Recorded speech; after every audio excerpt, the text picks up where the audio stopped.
Hello viewers, welcome to our channel. నేను మీ చరణ్ పరిమి. రేవంత్ రెడ్డి ఒక సినిమాని బ్యాన్ చేయడానికి రంగం సిద్ధం చేసుకున్నాడు. అది ఏ సినిమా ఏంటి అనేది ఇప్పుడు ఆసక్తికరంగా మారింది. సో కాంగ్రెస్ పార్టీకి దెబ్బ కొట్టే సినిమానా లేకపోతే ఏంటి? మామూలుగా అయితే సినిమాలు బ్యాన్ చేయడం అనేది మన తెలుగు రాష్ట్రాల్లో చాలా చాలా తక్కువ. మామూలుగా అయితే సినిమాల్ని ప్రమోషన్ కోసం మన వాళ్ళు ఎక్కువ వాడుతూ ఉంటారు. గతంలో అయితే ఏపీ రాజకీయాల్లో, ముఖ్యంగా తెలంగాణలో కూడా పెద్దగా లేదు, కానీ ఏపీ రాజకీయాల్లో అయితే ఎప్పుడైతే ఆ వైఎస్ఆర్ యాత్ర సినిమా వచ్చిందో అది కరెక్ట్గా ఎలక్షన్కి ముందు రావడము, ఆ తర్వాత మళ్ళీ సెకండ్ టైం ఎలక్షన్స్ వచ్చే టయానికి ఆర్జీబీ నుంచి సినిమాలు మళ్ళీ ఎన్టీఆర్ బయోపిక్ కావచ్చు, లక్ష్మీస్ ఎన్టీఆర్ అని చెప్పేసి, అదేవిధంగా మొన్న ఎలక్షన్ టైంకి కూడా ఆ యాత్ర సెకండ్ పార్ట్ని రిలీజ్ చేయడం, దాంతోపాటు ఇక ఆర్జీబీ వ్యూహం అని అదని ఇదని కొన్ని సినిమాలు. అయితే అవి ఏవి జనాలకి పట్టలేదు, ఏమాత్రం పట్టించుకోలేదు. సో ప్రభుత్వాలని అంటే ప్రజలను ఇన్ఫ్లుయెన్స్ చేయడానికి ఈ విధంగా సినిమాలు పనికొస్తాయి అనే మాట గత ఎలక్షన్ టైంలో రుజువు అయితే ఇప్పుడు మాత్రం అది ఫెయిల్ అయింది. సో నిజంగా సినిమాలు ప్రభుత్వాన్ని ఇన్ఫ్లుయెన్స్ చేస్తాయా లేదా అనే ప్రశ్న మళ్ళీ వచ్చేసింది. ఎందుకంటే ఒక సినిమా అనేది ప్రజల్లో చాలా బలంగా నాటుకుపోయే ఒక మాధ్యమం. సినిమా ద్వారా ఏది చెప్పినా సరే దాన్ని తీవ్రంగా మనసులోకి తీసుకుంటారు ప్రజలు. అయితే ప్రజా సమస్యల గురించి చెప్పినప్పుడు అది మంచి సినిమాగా పేరు తెచ్చుకుంటుంది. అలాగే మామూలు కమర్షియల్ సినిమా వచ్చినప్పుడు ఏదో చూస్తారు, వదిలేస్తారు, వాటిని కూడా బ్లాక్ బస్టర్ చేస్తారు. కాకపోతే నాయకులకు సంబంధించిన సినిమాలు లేకపోతే హిస్టారికల్ ఈవెంట్కి సంబంధించిన సినిమాలు వస్తే మాత్రం అవి కొద్దిగా హిస్టరీ డాక్యుమెంట్ లాగా పనిచేస్తాయి. ఎట్లా అంటే చరిత్రలో గత రోజుల్లో ఈ విధంగా జరిగింది, లేకపోతే గత కాలంలో ఇలాంటి సంఘటనలు జరిగాయి, ఈ నాయకుడు ఈ విధంగా ప్రవర్తించాడు, లేకపోతే ఈ చరిత్ర మనకి ఇప్పటిదాకా తెలియని చరిత్ర ఈ విధంగా ఉంది అని చెప్పేసి తెలుసుకోవడానికి ఆస్కారం ఉంటుంది. ముఖ్యంగా భారతదేశ చరిత్రకు సంబంధించి చూస్తే ఉద్యమాలు, ప్రజా ఉద్యమాలు కావచ్చు, అనేక ఉద్యమాల మీద సినిమాలు వచ్చాయి. అదేవిధంగా స్వాతంత్రోద్యమం మీద అయితే ఎప్పుడు వస్తూనే ఉంటాయి. మనకు అదైతే మంచి హాట్ కేక్ లాంటి ఎలిమెంట్ అనమాట. ఈ మధ్య కాలంలో తగ్గాయి, కానీ గతంలో అయితే చాలా వచ్చాయి. అంటే సీరియస్గా వాటి మీద అధ్యయనం చేసి తీసే ఫిలిం మేకర్స్ కూడా కొంత తగ్గారు. దానివల్ల అలాంటివి రావట్లేదు. గతంలో అయితే బాగా తీశారు కూడా. అయితే ఈ క్రమంలో గత కొద్ది కాలంగా హిందీలో ఒక ట్రెండ్ అందుకుంది. అది ఇప్పుడు ఒక సినిమా రేవంత్ రెడ్డి గారు అలాంటి ఒక హిందీ సినిమాని అయితే బ్యాన్ చేయడానికి డిసైడ్ అయ్యారు. అది ఏం సినిమా ఏంటి అనేది చూద్దాం. అయితే దీన్ని చూసే ముందు మాత్రం ఈ హిందీ సినిమాల పరంపర అయితే మనం డిస్కస్ చేయాలి. అప్పుడు కానీ ఇది అర్థం కాదు.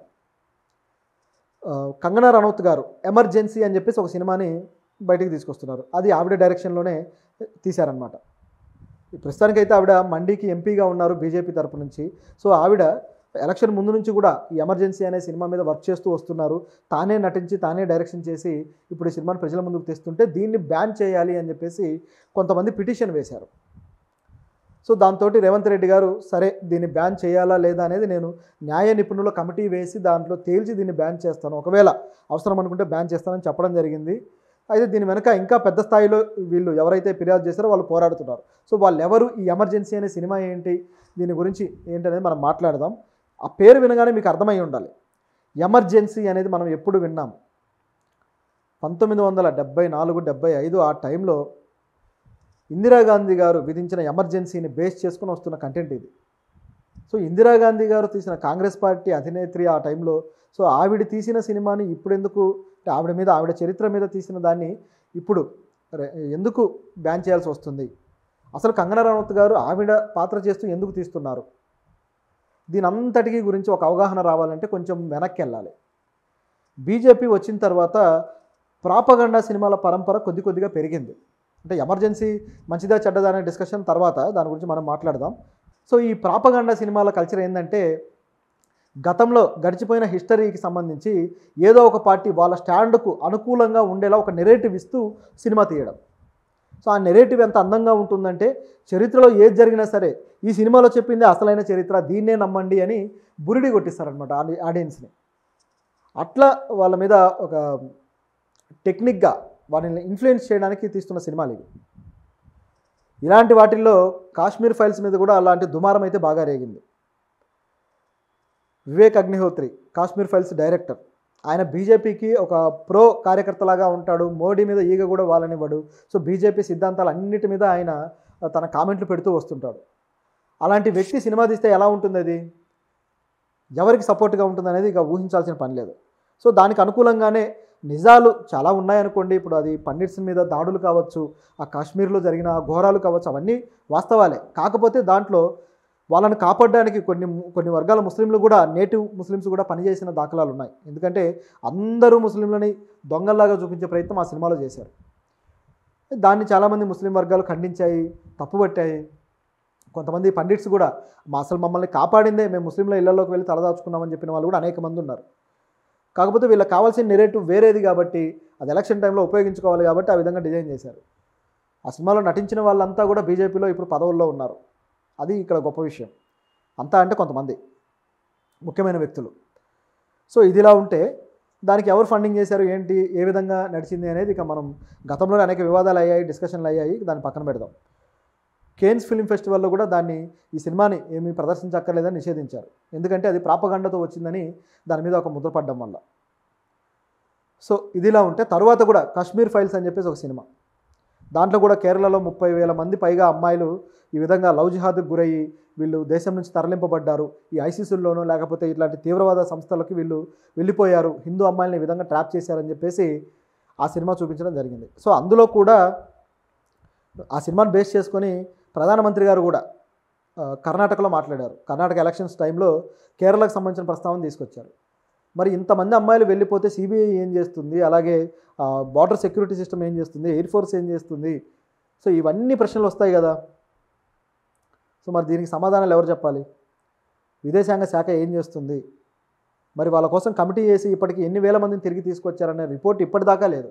ప్రధానమంత్రి స్వయంగా తన నోటి నుంచి మాట్లాడితే దాని మీద మరి చర్యలు తీసుకోండి అని చెప్పేసి జాతీయ స్థాయి ఏ మహిళా సంఘాలు ప్రధానమంత్రి గారికి వినతి పత్రాలు ఇవ్వలేదు. ఈ మహిళా సంఘాలు కూడా భలే రియాక్ట్ అవుతారు. వీళ్ళు అంటే జాతీయ మహిళా కమిషన్ ఉంది కదా, కమిషన్ ఎప్పుడు రియాక్ట్ అవుతుందయ్యా అంటే ప్రతిపక్షాలకు సంబంధించిన విషయాల్లో రియాక్ట్ అవుతారు. అది మనం ఈ కాశ్మీర్ ఫైల్స్ విషయంలో కూడా చూసాం మనం. సో ఇట్లా జరిగిందనమాట. అయితే మరి ఇప్పుడు 30,000 మంది అమ్మాయిలు ఏమైనట్టు? ప్రభుత్వం ఏమైనా పట్టించుకుందా, తీసుకొచ్చిందా అంటే వివరమే లేదు దాని గురించి. అంటే కేవలం పొలిటికల్ ప్రాపగండా చేయడం కోసమే దాన్ని ఉపయోగించాలనే తేలిపోయింది. మరి వెళ్ళలేదా అంటే ఆ సినిమాలో చూపించిన 4-5 ఎవరైతే ఉన్నారో వాళ్ళు వెళ్ళారు. అలాగే మరొక 5-6 మాత్రం వెళ్ళింది ఆఫ్ ది రికార్డ్ వార్తల్లో వచ్చినవి ఉన్నాయి. కానీ ఈ వేల మందిది మాత్రం అబద్ధం. సో ఇది ఇక్కడ జరిగిన సంఘటన. దీని తరువాత చూస్తే మరికొన్ని సినిమాలు కూడా వచ్చాయి. అంటే ఒక విధమైన ఊపు అందుకుందనమాట. మతాన్ని చూపించడము, ప్రజల దగ్గర డబ్బులు దండుకోవడం అనేది ఒక విధమైన టాక్టిక్స్ రూపంలో సినిమా ప్రొడక్షన్ జరిగింది ఒక 4 ఏళ్ల పాటు. ఇప్పుడు అది కొంచెం తగ్గింది. సో ఈ పద్ధతిలో వెళితే అదే కోణంలో హిందీలో అనేక హిందీ సినిమాలు ఇక వరుసపెట్టి వచ్చేసాయి. అక్షయ్ కుమార్ అయితే ఇక దాడి చేశాడు ఈ భావజాలాన్ని అడ్డం పెట్టుకొని. అలాగే అజయ్ దేవగన్ సినిమాలు, అంటే బీజేపీ వాళ్ళకు అనుకూలమైన సినిమాలు అనేక పద్ధతుల్లో వచ్చాయి. ఇప్పుడు కూడా అటువంటి ఒక సినిమా అయితే వస్తుంది. అయితే ఎమర్జెన్సీలో ఘోరాలు జరగలేదంటే చాలా ఘోరాలు జరిగిన మాట వాస్తవం. అలాగే దాని వెనుక డిఫరెంట్ నెరేటివ్స్ ఉన్నమాట కూడా వాస్తవం. అంటే ఈ ప్రభుత్వాన్ని బలహీనపరచడానికి, ఇందిరాగాంధీ ప్రభుత్వాన్ని బలహీనపరచడానికి వేరే శక్తులు పనిచేసిన మాట కూడా వాస్తవం. సో అది ఎంత నిజముందో ఎమర్జెన్సీ అంతే నిజముంది. సో రెండింటిని కంపేర్ చేసి చూసినప్పుడు పూర్తి స్థాయిలో కాంగ్రెస్ పార్టీని ఏదో విధంగా ఇది చేయడం కోసం కంగనా రనౌత్ గారు కంకణం కట్టుకుని సినిమా తీస్తున్నారనేది వాస్తవం. ఎందుకంటే గత ఒక 10 రోజుల క్రితమో 15 రోజుల క్రితమో ఆవిడ ట్విట్టర్ అకౌంట్లో కూడా రాహుల్ గాంధీకి ఒక విధమైన వికృతమైన గెటప్ వేసి ఆయన మీద ట్రోల్ చేస్తూ ఆవిడ పెట్టారు. తర్వాత విమర్శలు వచ్చాక దాన్ని తీసేశారు. రాహుల్ గాంధీకి పైన ఒక ముస్లిం క్యాప్, వాళ్ళు నమాజ్ చేస్తున్నప్పుడు పెట్టే క్యాప్, అంటే ఈ మత సాంప్రదాయాలను అవమానించడం కోసం కొంతమంది రెడీగా ఉంటారు. ఈవిడికైతే నోరు అడ్డు అదుపు ఉండదు. ఆ క్యాప్ పెట్టేసి మెల్లో మళ్ళీ సిలువ వేసేసి మళ్ళీ బొట్టు పెట్టేసి, అంటే సూడో సెక్యులర్ అనే బిరుదు ఇచ్చేసి ఆ ఫోటో వాడారు. సో దాన్ని వాడినప్పుడు అది ఎలా ఉందంటే, అంటే మరీ నీచంగా, అన్ని మతాలని గౌరవించేవాడు నిజంగానే ఆ విధంగా ఉంటాడు, తప్పేంటి? అన్ని మతాలను గౌరవిస్తాడు, అందరి సంస్కృతులకి వాల్యూ ఇస్తాడు, అది తప్ప? అంటే ఇప్పుడు సెక్యులర్ అనగానే వాడు సూడో సెక్యులర్, మళ్ళీ ఒరిజినల్ సెక్యులర్ ఉండరు అసలు ఈ దేశంలో అన్నట్టుంటుంది వీళ్ళ ప్రవర్తన. నిజానికంటే ఆ సెక్యులర్ అనే పదాన్ని తీయాలనేది వీళ్ళ గోల. సో దానికి తగ్గట్టుగా దాన్ని పెట్టడము, చివరికి విపరీతమైన విమర్శలు వచ్చేసరికి ఆవిడ మళ్ళీ సైలెంట్ అయ్యారు. సో దాన్ని బట్టి ఈవిడ భావజాలం ఏంటనేది అందరికీ క్లియర్. దాంతోపాటు ఈ సినిమాలో ఏముండబోతుంది అనేది కూడా క్లియర్. సో దీన్ని బేస్ చేసుకొని ఇప్పుడు కాంగ్రెస్ పార్టీ ఏమైనా బ్యాన్ చేస్తుందా అంటే పాయింట్ అది కూడా కాదు.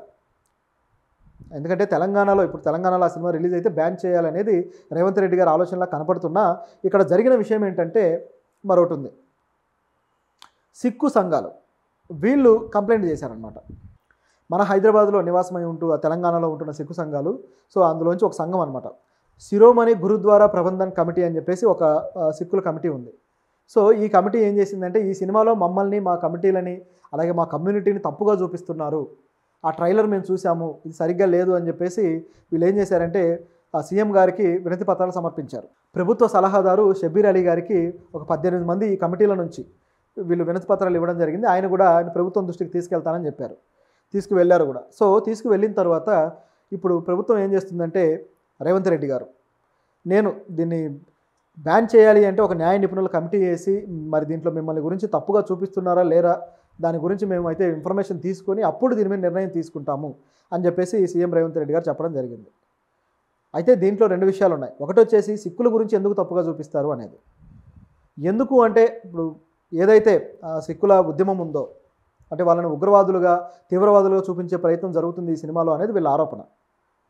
అయితే దీంట్లో ఉన్న పాయింట్ ఏంటంటే వీళ్ళ ఉద్యమం ఖలిస్తాన్ ఉద్యమం.